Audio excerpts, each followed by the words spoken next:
honored, thrilled, excited to be here. I can't see anybody out there, so I'm assuming you're there. I hear you.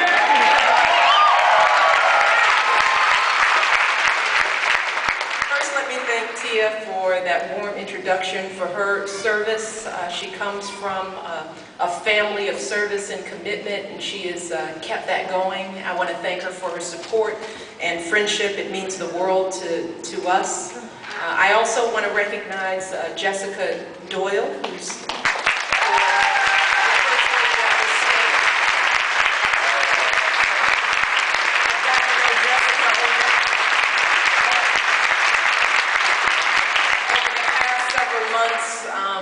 she is a woman after my own heart as well, smart, sharp, involved, engaged, opinionated, all that good stuff. So we get it all well. And we are grateful for their support as well. This has been an amazing year for us. Just think where we were a year ago. Barack was standing in front of the old state capitol in Springfield, Illinois, to announce that he was going to run to become the next president of the United States. It was amazing. 16,000 people in the freezing cold.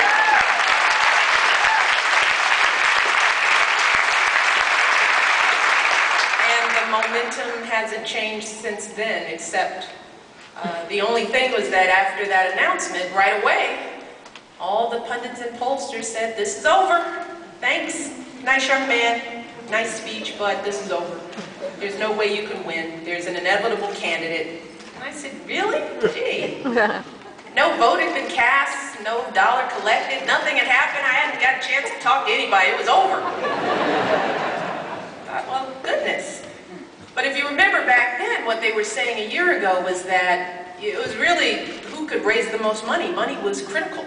That was going to define who would really be a viable candidate. And everyone was certain that Barack could not compete with the political dynasty that had developed relationships for years. And then he raised all this money. And he raised it from people that no one had anticipated, like regular folks.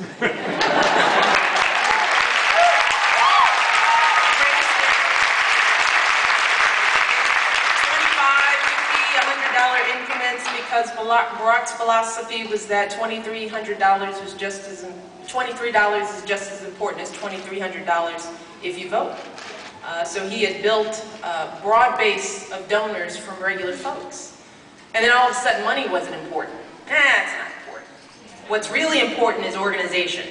Who could really build a political organization? They knew Barack couldn't, right? There's no way he could build a political organization to match the political might of a political dynasty that had been running for years until he built it.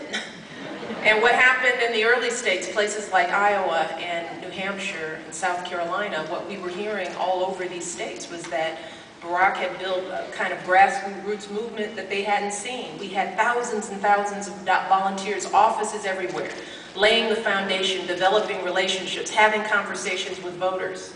But after he did it, then organization was important. It was Iowa. Iowa was everything. Whoever came out of Iowa looking good was really the candidate to beat, right? Because Iowa was a caucus. Iowa was different. Because you actually had to work down in the trenches and roll up your sleeves and be in the state for a while. So citizens of Iowa had an opportunity to really parse through the candidates and know what was going on. Well, you know what happened in Iowa.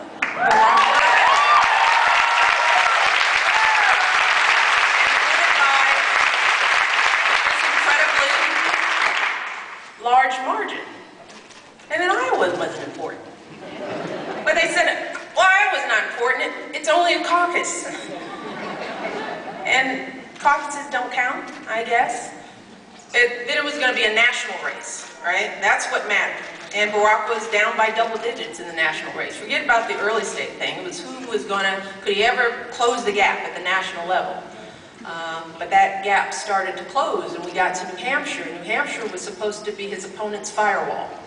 She was supposed to kill him in that state. Well, he only lost by a few percentage points, and we considered that a tremendous victory. And then we moved on to Nevada, where that was in there was South Carolina.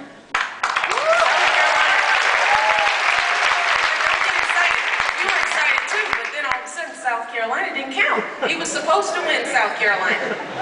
I'm having trouble keeping up here. But then he won by such a huge margin, it was hard to spin that. Because he won every county in that state except for 2. And he didn't just win all over that state. And then he went on to win throughout the country. It was the last time we've seen a candidate, male, female, whatever party, who has been able to pull together victories that included Utah and Idaho and Louisiana and Maine and Washington and Illinois. I don't think we've seen that. But what we've learned over this year is that hope is making a comeback. It is making a comeback, and let me tell you something. For the first time in my adult lifetime, I'm really proud of my country. And not just because Barack has done well, but because I think people are hungry for change. And I have been desperate to see our country moving in that direction, and just not feeling so alone in my frustration and disappointment. I've seen people who are hungry to be unified around some basic common issues, and it's made me proud. And I feel privileged to be a part of even witnessing this, traveling around states all over this country and being reminded that there is more that unites us than divides us, that the struggles of a farmer in Iowa are no different than what's happening on the south side of Chicago, that people are feeling the same pain and wanting the same things for their families, and they're ready to work for it. But what we've also learned is that we still have work to do, because what we've experienced over this year, which is there's a bar that's set, right? And then you work hard to reach that bar. And then you reach it, and then they move the bar. They move the bar. Just when you think you're doing just what you were supposed to, the bar's changed. And the sad part is that that's what's happening for most Americans all over this country. For regular folks who are getting up and going to work every day, they are living in a time when there's this bar and it's shifting and moving. And no matter what people try to do, they can't catch it. And they're always feeling like they're falling behind in this country. And what happens when you live in a nation where most Americans can't catch the bar? What happens in that kind of society is people struggle and they're tired. And when you're tired of struggling, you don't feel like you can catch the bar, then you are more susceptible to the division.